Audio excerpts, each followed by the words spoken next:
Mes bien-aimés frères et sœurs en Christ, mes chers amis, si vous voulez comprendre de quelle façon Dieu nous garde, rappelez-vous que non seulement Dieu nous garde tout entier, mais aussi qu'il nous garde d'une façon toute puissante.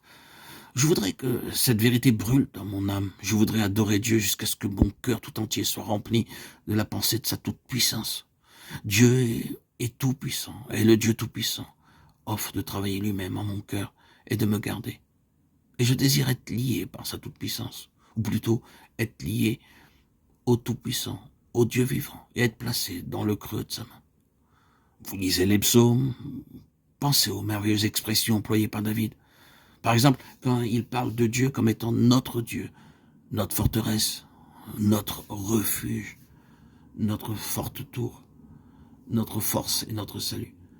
David avait une vision merveilleuse de la façon dont l'Éternel est lui-même le refuge de l'âme croyante et de la façon dont il prend le croyant et le garde dans le creux de sa main, dans le secret de sa tente, à l'ombre de ses ailes, sous ses plumes.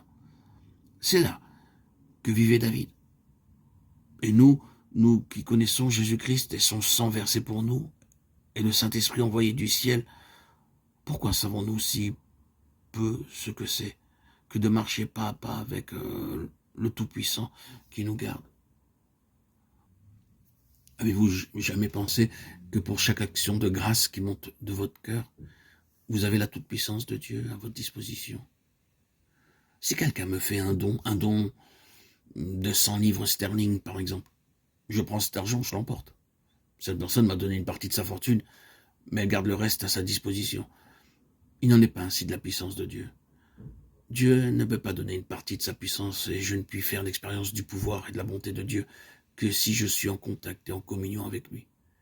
Et quand je me mets en contact et en communion avec lui, j'entre en contact et en communion avec la toute-puissance de Dieu qui me vient en aide chaque jour.